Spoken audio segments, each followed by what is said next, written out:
This is Battlefield 6. It's safe to say I was blown away. For me, it felt like a return to Battlefield roots. The audio,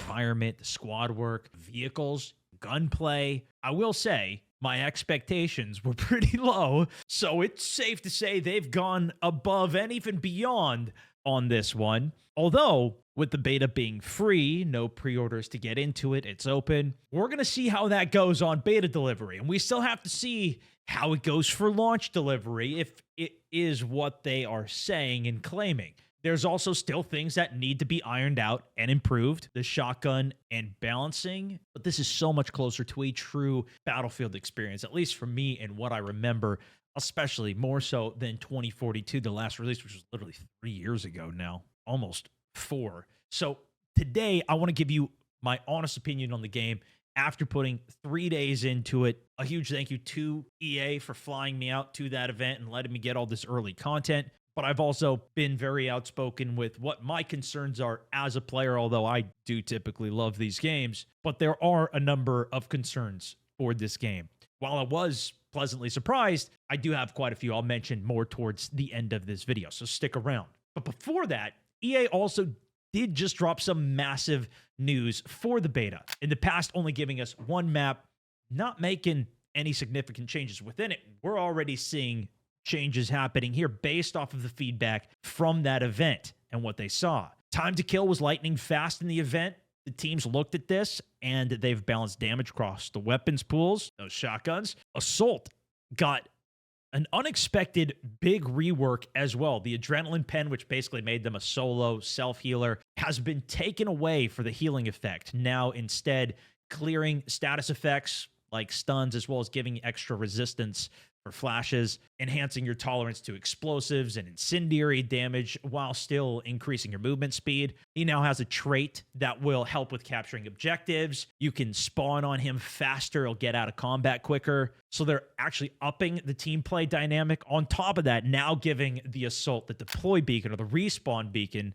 which has been renamed, limited to the number of spawns that can happen off of it, but most notably taking something that was exclusive for the Recon class now for the Aggressor, the Assault, the one that blows holes open in walls. And if you remember, even back in Battlefield 4, this was the medic. You used to have defibs and health that you would put down. The new Assault has 2 weapons with this weapon sling that they can carry an extra with, and Assault Ladder that apparently is going to be added in for the beta. All in an effort, though, to make him more of a squad role, which I think is actually awesome. You don't have snipers putting spawn beacons out at the edge of the map or trying to fly a helo up to a specific place and just get the whole team to spawn up there. A divergence, but I kind of think it's going to be good. We'll see. It looks like they're going to put another specialization tree into the Recon class too, which as you play, you'll level up this path. It'll give you more abilities. The Recon at the end gets a UAV, that being the best one that I really saw. But they are going to get another stealth tree added to this as well, making it so you have quieter footsteps. When you go prone, it de-pings you if you're pinged by anybody. And pre-downloads are available now. So if you want to get everything set, it was 39 gigabyte file for me. Even if you don't have access to the early access days, at least you'll be able to play on the weekends and can download now. But enough of that. To start, I want to talk about what got me into Battlefield in the first place, which in many ways was the sniping, but it was also the vehicles. And I got to start by talking about jets. I got to put quite a bit of time into these at the event.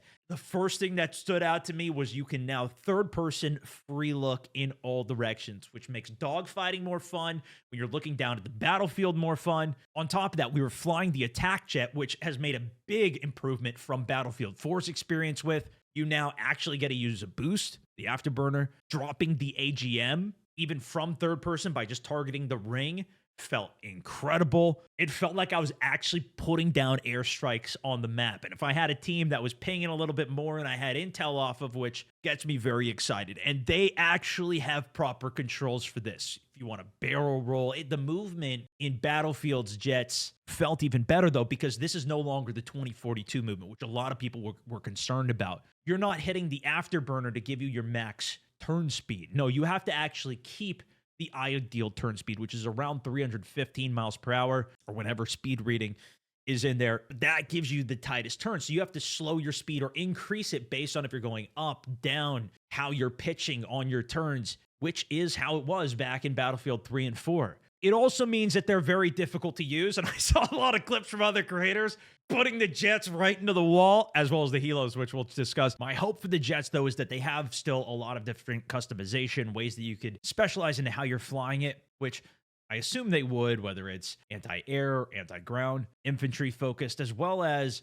the ability to lock it to first person for potential Portal and custom servers that you could set up, which I would assume Portal has, but we'll see. My first videos of Battlefield, though, were jet tutorials back in BF3. I have loved these for so long, and I gotta give a huge props to audio, too. The audio looked insane, even the way the glass looked as you were looking from the cockpit seat around, the way that the radio says pull up, it's good. Tanks as well, they've added the ability to grab on and ride on the back of tanks, and it also appeared that you could spawn in on a tank riding on the back. So even if the seats in the tank itself are full, you still have the driver, which has the main cannon, you have a gunner on the top turret, everybody else riding, at least from the variations that we saw here. I can definitely say tanks still have a major impact in this game. When we were playing on Conquest, as well as certain breakthrough maps we got to see, it was critical that you were taking out the tanks if they were on the opposing side attacking, or that you were supporting your tank in some way. Unfortunately, you got a ton of XP for actually repairing and score for repairing your fellow tanks. There's also still weak spots on the tanks. There's an anti-tank mine as well that's no longer just stationary on the ground that you have to be dumb enough to drive over or just not have spotted. Maybe this is a disadvantage to newer players and advantage to later stage players. Well, now it's kind of like a mini mortar that's off on the side of the map that can kind of be hidden away. So even if you know what you're looking for on the ground, it's not like the old school mines. These will shoot up in the air and actually target the weak spot on the tank or whatever vehicle that it's landing on. With the amount of cover that was also on the maps, it definitely seemed like it was easy enough to flank up, get an angle, and take the tanks out with RPGs, but we'll have to see how this plays in real-time practice. Needless to say, they felt incredibly important still, while also having an incredible sense of immersion, the level of detail. Even when you swap weapons, the way that the tanks animate was super cool. You also couldn't just spin them at infinite speed. If you move too quickly on the camera, you'd have to wait for the tank to come around and turn, which is great. That and the anti-air looked really cool. The tow missile that you could shoot from the tank, essentially allowing you to steer it, made the tank battle really fun on this. And hopefully there's some fun different customization and ways that you can build these tanks out. Finally, the helicopters. I tried to spend as much time as I possibly could in here. I spent a lot of time practicing Little Birds prior to going out to this. We didn't see that in this gameplay. But as the pilot, you could do some devastating damage, but these were extremely heavy to fly, slow to turn and move. You couldn't bring it too low or you are at risk of getting RPG'd. The rocket pods, essentially, that you were shooting, you'd have to tilt down and aim, which kind of brought you into the combat, in addition to having anti-air lock-on missiles that you could utilize. I was able to get quite a few infantry kills, though, considering the short amount of time that I had on there, as well as another enemy helicopter kill that I successfully hit a locked-on missile with and then used the rocket pods to finish it off. They almost seemed like they were guided a little bit at the end. I couldn't read the description for what the actual name or exact features of these were, but it was definitely critical that you had a gunner with you. And while we didn't really see any crazy devastating helicopter footage from the event, I do think these have some potential. I think the bigger difficulty with this, as well as jets, is that it's limited on the map size. This apparently was one of the more medium-sized maps. I think something like Operation Firestorm will play a bit better. They were quite easy to take out with the Stinger, as well as the jet was too. And interestingly, the way that you repair the chopper was you'd have to go back to base at one of these vehicle repair depots that you'd have to land the chopper next to. It would,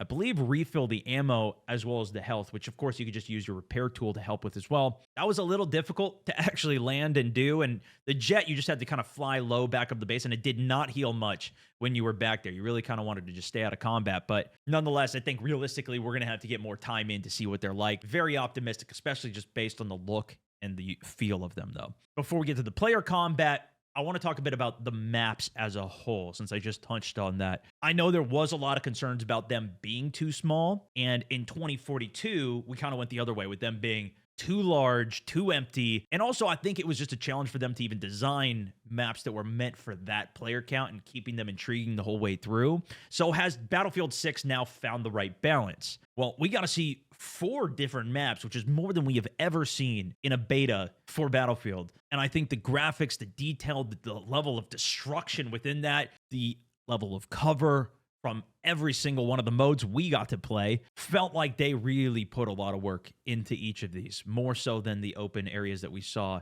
in 2042. And while it seemed like a really good start, and it's going to be 9 maps in total for the actual launch of this game, my favorite way to play is the big maps, the big conquest, getting into the mix of it all. And I'm not sure if these are going to provide that same feeling. I don't know if that's because they're trying to nail these smaller map sizes modes with squad deathmatch, domination, king of the hill, and some of these modes that would traditionally be more on a respawn shooter of something like COD. They're trying to pull in more players. We've seen them mention they're trying to pull 100 million players on this game, right? Although maybe that has to do with the Battle Royale free to play. We haven't seen any of that yet. The fact that we've already seen this much content just in the beta, and it does play as well as it was, leaves me optimistic for the rest of the maps at launch and what they decide to drop for DLC to come. Siege of Cairo is a map that was set in the cities.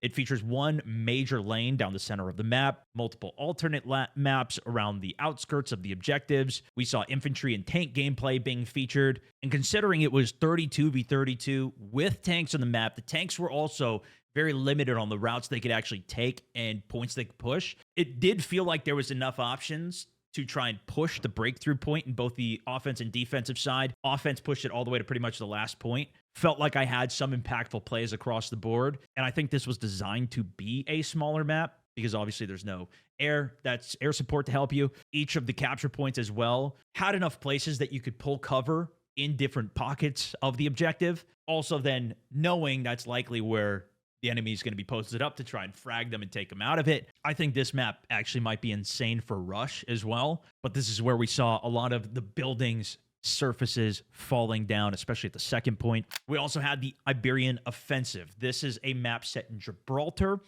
a dense environment filled with small, winding alleyways and buildings everywhere, mainly infantry, but can feature tanks. A lot of small lanes, although no standouts like Cairo, which had kind of the main streets. Now, we mainly only saw this for the small map. I'm not sure if there's a bigger iteration of it, but with how many buildings you could actually go inside of, and then any of the windows that are there, just bust through them with a shotgun or even your knife, cracking them open, blowing open the entire second story if somebody's hiding in them. For how small the map was, it felt like there was a lot of destruction. And I'm not sure if that's going to be something that's interesting to like your COD player who's coming over to this for domination. I feel like it would be having that level of destruction, seeing a kitchen just get blown apart or that wall that somebody's hiding behind shattered, I think is a super cool extra layer of gameplay. But this felt the most kind of like a COD map from what I played, at least for that size and domination. Next was Liberation Peak. Now, this was my favorite map. Again, maybe because I'm biased towards the large map. This is where we saw the tanks, the jets, and the helicopters for the preview. But even on the breakthrough map, which didn't include any vehicles, that's where I mainly was out sniping. This was one of my favorites. Set in Tajikistan, snowy mountainside that as you're flying the jets through, you get to enjoy all the landscapes for. This was described to me by one of the lead developers as the larger side of the medium maps that are featured in this game. Definitely the largest that we saw within this beta and felt the closest to that true Battlefield 3 and 4 experience to me. It was a bit weird as I was flying out in the distance to come back and see this very small slice of the actual map that's playable, but even being able to, as a foot soldier infantry, climb up the mountain in the middle of the map, as well as pushing the objective on breakthrough, what I imagine will be a similar format for Rush, having different avenues on the low side of the hill to sneak your way through, or even taking the high side, using smokes to make it from the kind of rock cover to rock cover. Had some great line of sights for snipers, as well as still routes for engineers with their submachine guns to work their way through. So while it felt dynamic enough, and I'm sure we're going to get a big map gameplay from Firestorm, I don't know if this is going to really still fulfill that big map expectation that a lot of people are going to have for Battlefield. we'll have to see what else they're cooking up, because the final map here that we saw was Empire State. This map is set in Brooklyn, New York, was infantry only. A lot of creators' actual favorite map from the event, even for the Conquest, it still had 5 points on it. Still quite large, very visually appealing. Even the exteriors of the maps, seeing the bridge, seeing the war going on out there. But again, still nailing the destruction. I saw a clip of this after the event, but shooting the bridge that's connecting the 2 buildings will actually crumble the entire thing down, which is actually above an objective. So you could even kill enemies that are capturing the objective down below. If you've got some C4 set up, bring the whole thing down, send a rocket off from the distance. And whether you're scaling the scaffolding that's on the exterior of the building or the different alleyways inside of the building, there is areas that were tight, stairwells, large open areas. I even saw an ascender on this map, which I noticed you could go up, and it seemed like you could still shoot kind of just like attached to your hip while you're going up. It was very quick and fluid to use them.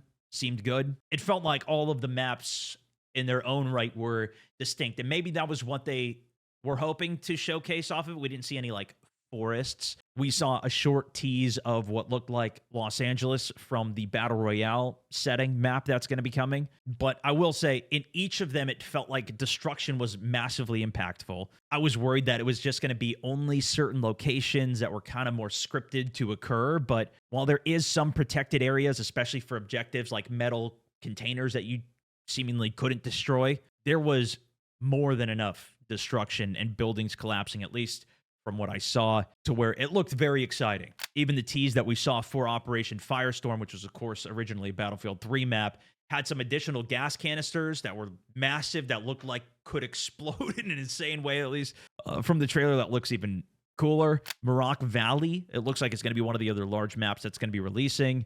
New Sobek City is a new map coming on launch as well that features infantry, tanks, and helicopters. So I think my biggest concern on the maps front is, will we see enough of the large scale that a lot of us are looking forward to? Maybe more maps even besides Firestorm will have jets that with a runway where they get to take off. That map will have that. Also to note on the maps, the UI is now 3D, which was a feature back in Bad Company 2 that most players seemed to really like. It seemed like it didn't have a ton of textures and details with that 3D map, but it still seemed very Battlefield-esque to me, with that top-down, seeing where the actual team and team utility is. One thing we also have to talk about while on the topic of maps is the audio. A lot of people mentioned that was amazing, especially from flying the jets, even the subtle details of the radio while you're in the jet whizzing past you when you're on the ground, RPGs flying past you. There was some complaints of not being able to hear footsteps, which I kind of understand in the giant scale of all of the explosions and everything going on. But I do have to say, there was numerous times within the event that I said, oh, I hear footsteps on this.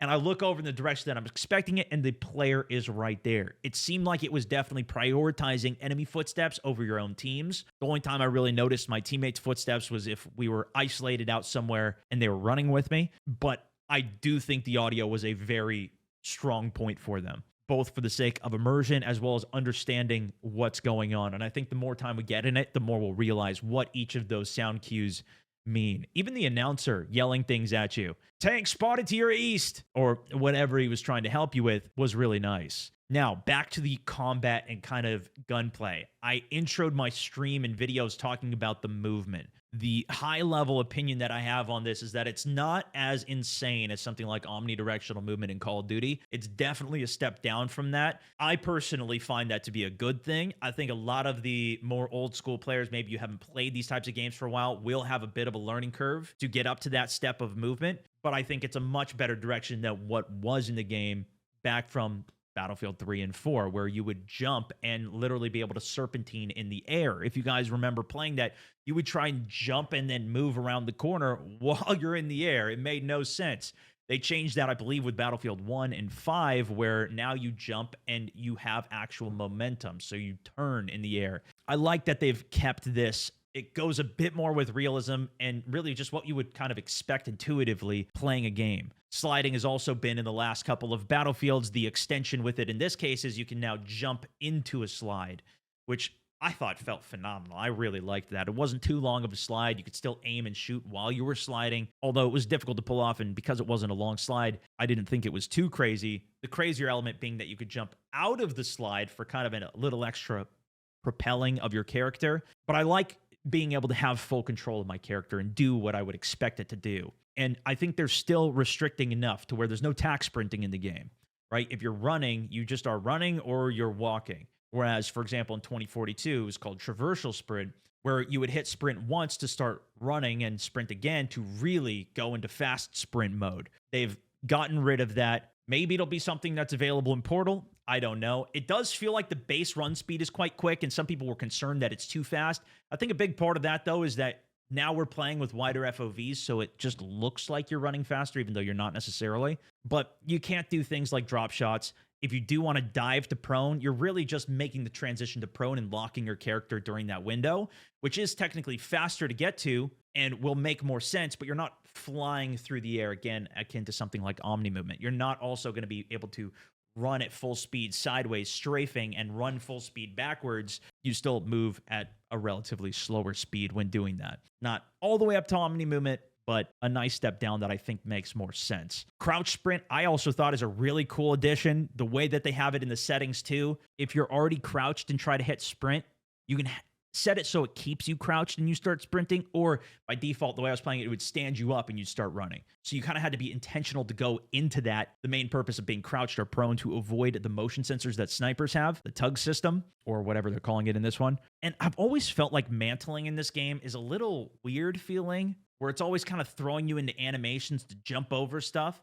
It felt a little better in this. Maybe it was because some of it was more limited, but anything that it looked like you could mantle on, you could pretty much mantle on. Meaning, if there's something that you can jump onto at this height, at any point, whether you jump off an edge and it's up to like your chest level, you can grab on and mantle up. I wasn't running into any invisible walls of like, no, you just can't jump over this wall, even though it looks like you could, and you could mantle over this thing that was higher over here, but this one's lower. You can't go over there. It seemed to just be very freeing.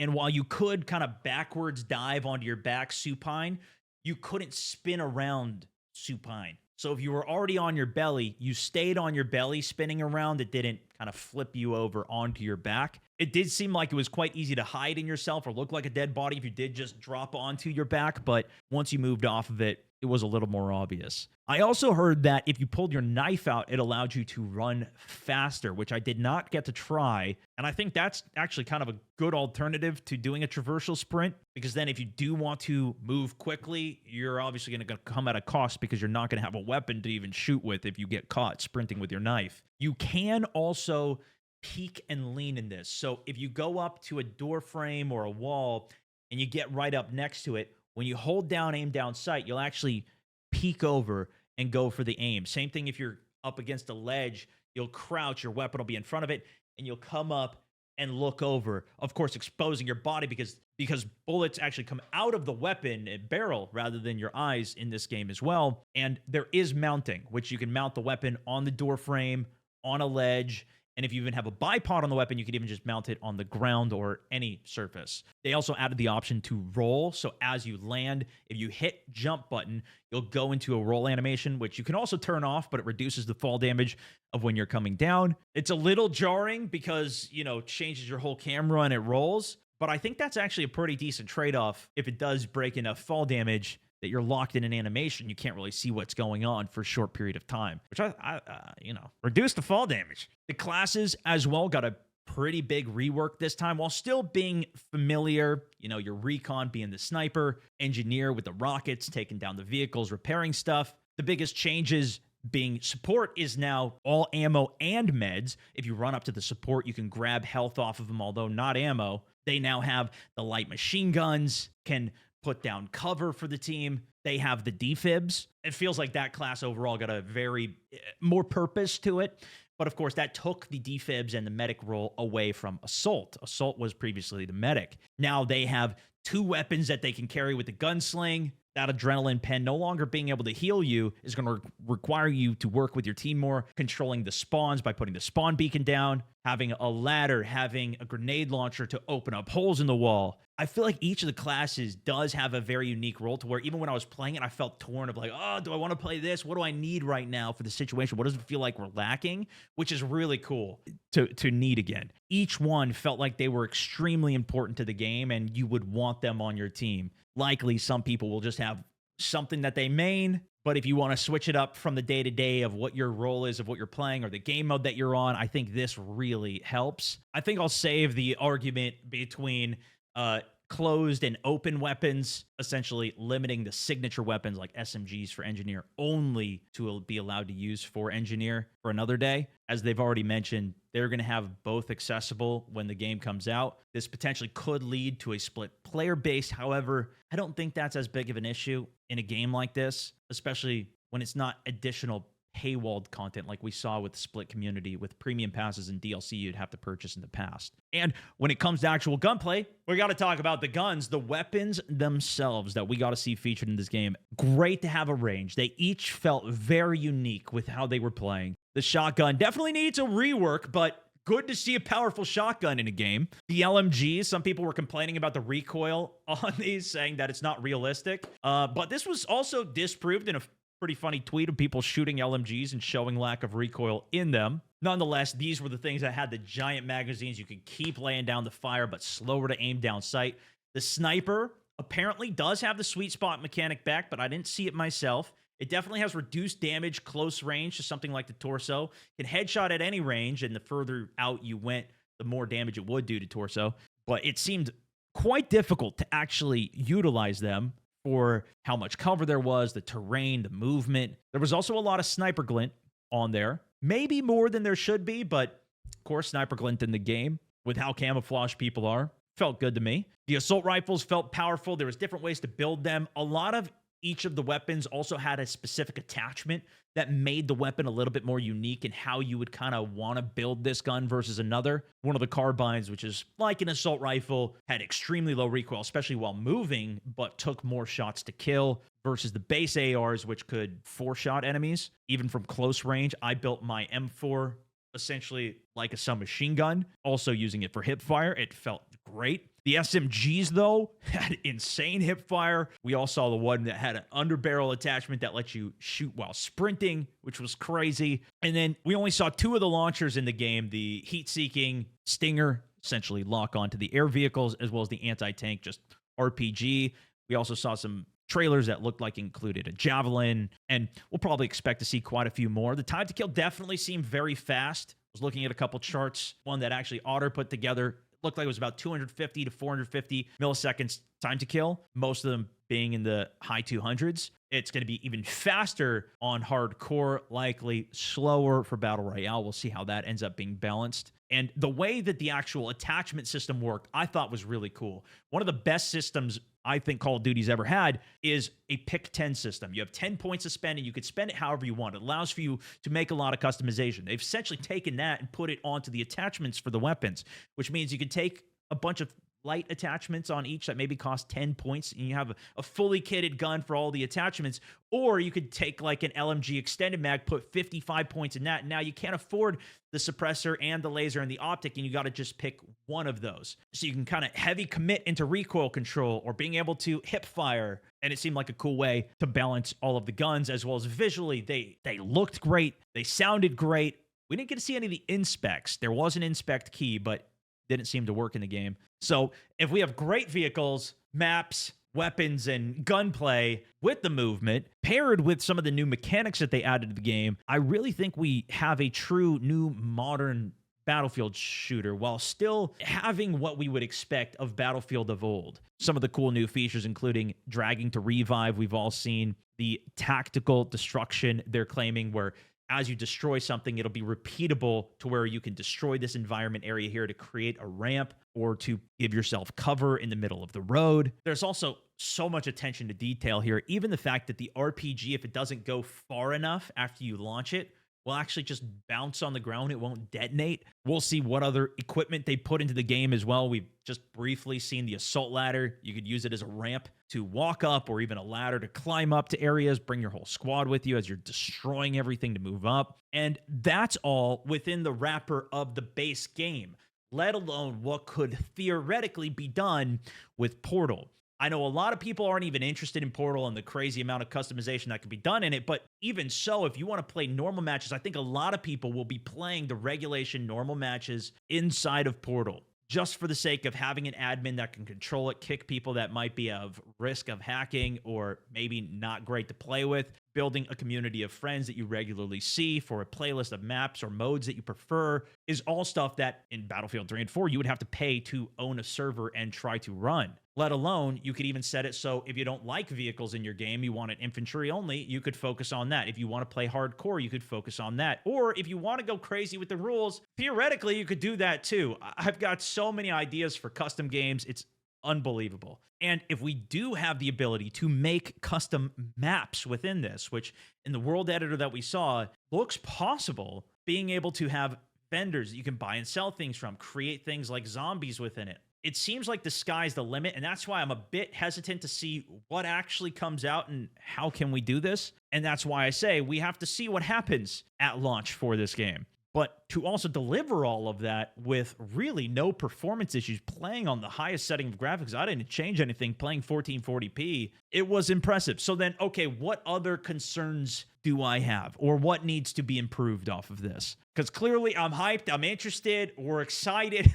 What scares me? Well, to that point, we do have to see this thing actually come out and have it deliver on what it's saying it has. I think one of the big concerns right now is the cosmetics. We saw that if you purchase the Phantom High Edition of the game, there are black outfits with red trim on them. I've heard this will only be accessible if it's on the NATO side. The Pax Armada, maybe you have to get different cosmetics for. Could be a problem if it's the same ones on both sides, not being able to differentiate. I already suck at differentiating, let alone the classes, which side we're on, especially for hardcore. I rely a lot on the UI for me. Nonetheless, they've said that they're not going to go down the route of adding all of this goofy stuff. They're going to keep it within the cosmetics and the sense of the proper universe that it's within, which is great. I know it's tempting for them to add these other things because they make so much money off of the goofy stuff. Of course, there's going to be battle passes in the game and most likely a store to buy more cosmetics from. And from what I've seen, it does look like it will fit the universe that it's in.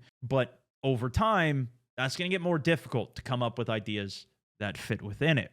Another big concern is the Battle Royale. There is one coming in. It's going to be tested in labs. Is this going to be something that pulls resources from the main Battlefield that if I'm going to play Battlefield, I want new maps every month, not just one. I want multiple. I want tons of content. For me to really enjoy a Respawn shooter, like a lot of it comes down to incredible maps, incredible new experiences, seeing destruction in new ways. And maybe that will come just from having the Portal mode. But that's not as reliable as what they can create for us. And I think this is always a concern for games, as we've already seen how it affects Call of Duty, where sometimes we get a season and there might be a ton of content for Zombies this season and nothing for Rebirth Island and the Resurgence, but there's something for Big Map, Battle Royale, but not Little Map. And there's the potential for too many split audiences that it then becomes difficult to satisfy all of those audiences at the pace that each of them would want to be satisfied. We also haven't heard anything really about the progression in this game yet. Now, Battlefield 4 had this weird system with cases you'd have to open, and the staple for a lot of these games is to just get enough kills, get enough XP with them. I kind of want something new or refreshing with it. I even personally really liked how Delta Force did their progression, where you could use one weapon to level it up, and as you got these tokens, you could spend them to level up another weapon. If you don't want to grind your DMRs the whole time, but you want to get it to the max level to get all the attachments, so you can use a weapon with attachments rather than no attachments. It's very frustrating to grind a lot of these weapons. I feel like we need a more interesting system. And of course, what we played was just everything already unlocked, which was great to play with, but we're going to have to unlock those most likely. This is where, for example, Battlefront 2 fell apart. I got to see that game early in a great state, and then it came out and you had to do full pay to win. I don't think they're going to do that again. I think they learned their lesson on that. it'd be pretty much impossible not to, but nonetheless, I always liked the idea of wagers. I loved that to unlock camos back in Black Ops 1. You'd earn points, get currency, and you can go into wager matches against other players to exponentially increase your rate of unlock. I don't know if they'd ever do anything like that here, but nonetheless, I'd love some innovation or something more interesting for the progression. I am concerned with the volume of content that they're going to be producing, not only with the maps, but the attachments that they would put for weapons, the number of weapons. We're going to have 40 weapons at launch, which is pretty damn good, I think. But I will say, typically, when a Battlefield comes out, they then abandon the game for a couple of months after it comes out. Or they're spending all that time repairing the game because it came out in a state that it's not done, which is why you hear so many people saying, don't pre-order, right? It was also very interesting that it seemed like headshots were not a very big deal in this game.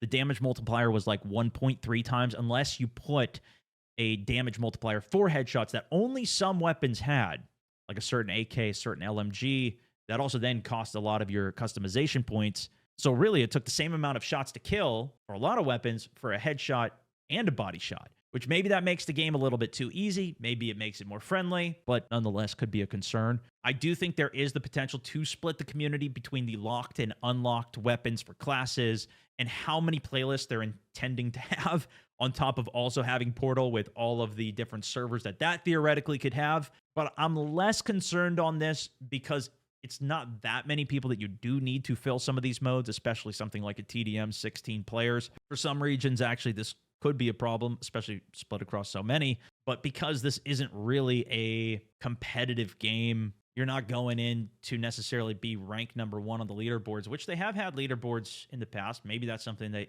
returns. I do think it would be kind of cool, but you're at least not grinding like a ranked playlist. A lot of times this is just more casual, fun, play different experiences that it has to offer. We'll see how big of a deal it is. There's definitely a potential concern for the movement, them not being able to find the right balance that everybody likes. And that's going to depend on who they're catering to, whether it is the Call of Duty player that's coming over. Maybe they want more movement tech versus the Battlefield guy who maybe is already upset with the level of movement that's in the game, to what I discussed earlier. And my biggest point is less of a physics sandbox.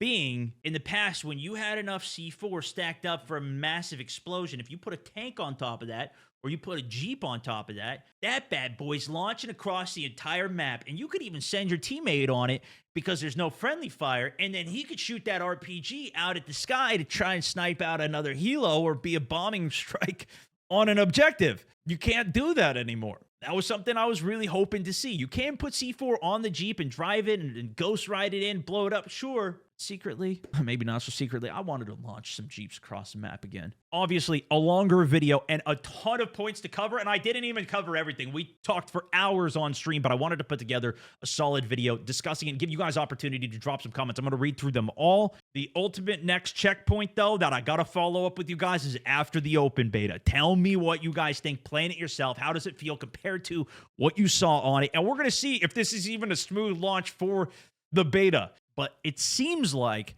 they're just getting started and we could have something crazy on our hands. And we'll watch this video back a year from now and see how it turned out. That's for this one, though. Thank you guys so much for watching. StoneMan64, over and out.